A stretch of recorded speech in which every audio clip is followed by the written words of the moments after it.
remember well one year during the 80s, a man who had been taking part in the Mardi Gras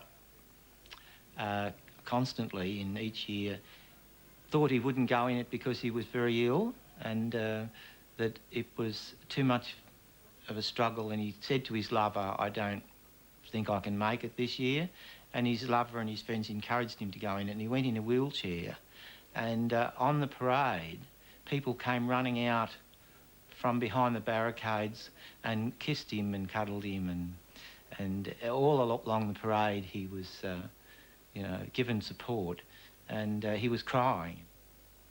There would be a lot of people who would die of an AIDS-related disease just after Mardi Gras. For people who have AIDS, they've made it. They've made it to another Mardi Gras, and then they hope they'll make it to another one. It's an important event in our calendar, and it's a time when we all come together and celebrate. It's the best time.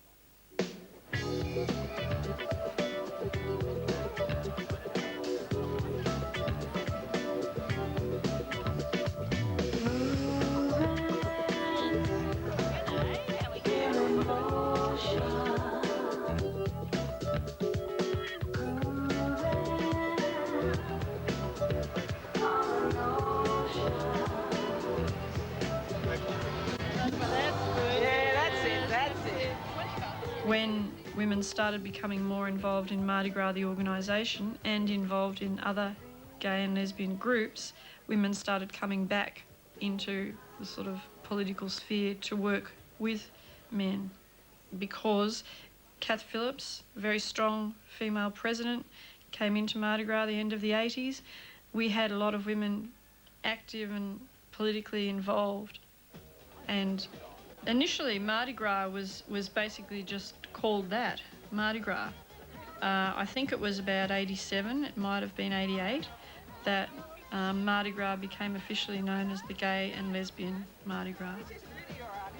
What that name change meant for lesbians was really that we were no longer invisible, and that again fueled and encouraged women to be involved.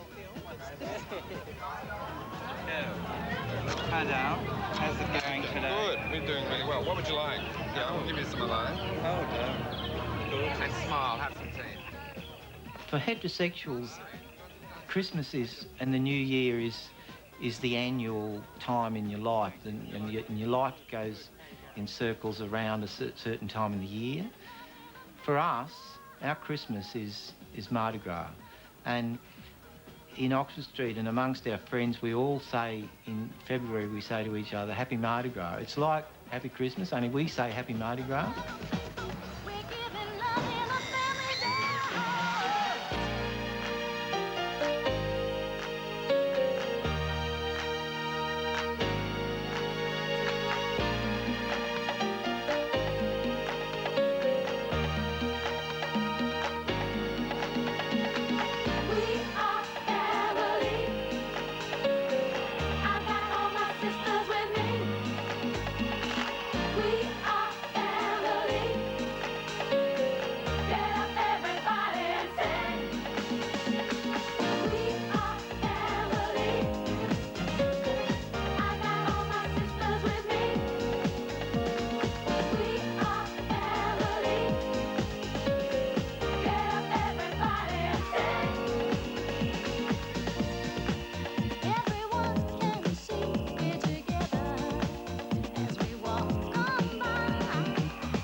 People turned out to watch a record 200 floats in this year's parade, the high point in a month-long festival injecting $40 million into the state's economy.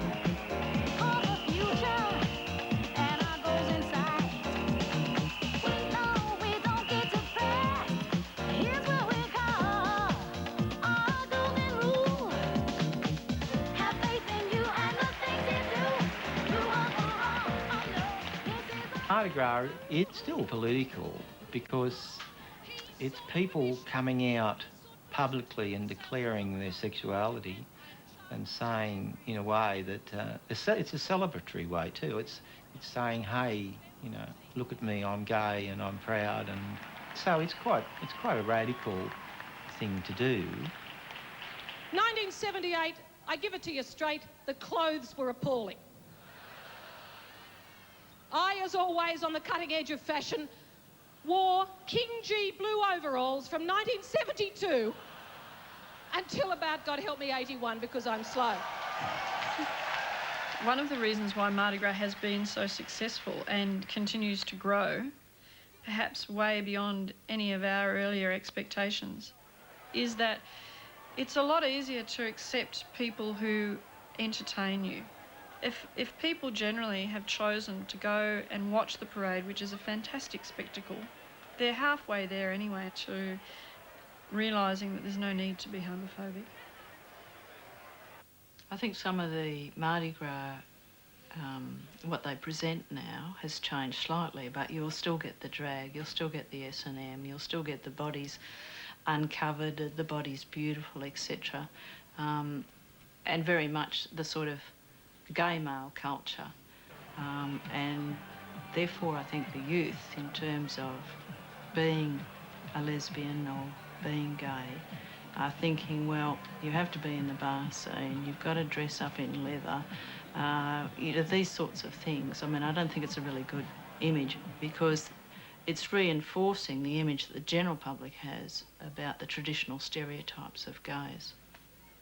I think each year it gets more and more outrageous in terms of what's now okay to do with Mardi Gras. I mean, you know, 20 years ago, if you wore shorts, you'd probably be arrested for exposure. These days, they seem to be almost wear next to nothing, and everybody thinks, isn't this cool? You know, in those days, I was a bike dyke, but there's no way I'd be a bike dyke with glitter and nothing on. That's probably fortunate these days. But driving up Oxford Street half naked isn't making a statement to me about me. That doesn't say anything to me about my identity as a lesbian, and I don't know what it says to the community about what a lesbian is. It seems to trivialise gay for me. It doesn't make a serious statement about lifestyle and difference. I think it gives the false impression that every problem we had, all the oppression we've had, has gone, which I don't think is the case. It's like a false perception. Mardi Gras, in a sense, camouflages all of the issues and makes the community in general feel, you know, lesbians and gays are on a par now, which I don't think we are. We have 7 areas. We're running a parade route that's around about 2.5 to 3 kilometres long. We'll actually have 50 police in this area, because that's how much it takes to manage 275 entries through this space. And out the other end... I think it's very different being lesbian and gay these days. Everything's changed. You know, to say it's better or worse, I don't know, it's different. Certainly, I don't have the same fear of the police now. I might even ring them with a complaint, I don't know, you know, which I would never have done once upon a time. The first part of your entry is 6 actual very large pushables, which in the early 80s, I think I was, I ended up quite lonely, actually. I mean, I really wasn't part of the bar scene, and I was now not really part of the student scene. So I think I was, you know, lonely, and I found a relationship with a woman then, and it was good So I decided I would pursue that, and so in a way I moved out of the gay identity and more into a straight identity, I suppose. Not that people see me that way even today. You know, I'm very confident about who I am, and that I can have loving relationships with men and with women, and my friends accept me. That's the most important thing, that I'm seen as a supporter of gay rights and respected for that. It's a great turn-up. The people got that sort of sense of tremendous elation and pride. Only 2 Mardi Gras ago, or 3, I had to put up with this sort of a Nazi group, you know, around me watching the Mardi Gras, drunk, about 4 or 5 men and a couple of women, and they were screaming, you know, as the floats went past, you know, what's it like to have shit on your dick, you poor bastard poofter, you know, get out the M16s and blow their guts away, let's kill them, all of this sort of stuff. And everyone around was intimidated by them. And I was there by myself, no friend with me. But anyway, I knew in the circumstances, first of all, I wasn't going to let them get away with it, and second, I was probably pretty safe. So I turned to them and I said they were a bunch of fascists and Nazis. If they thought that about gay people, they should go away. It's our night, it's our party, bugger off. I had to yell at them quite a few times, but they did. They didn't touch me. No one else spoke up in support of me, but I got rid of them.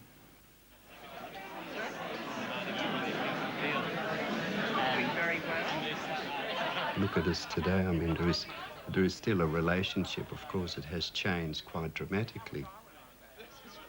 It's changed, I think, as any sincere and devoted relationship changes. Every relationship loses some of the initial sparkle, shall we? Gloss and glamour. Yeah.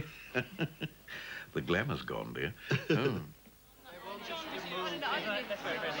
I guess we would look at each other now, or at a relationship in terms of being 2 brothers.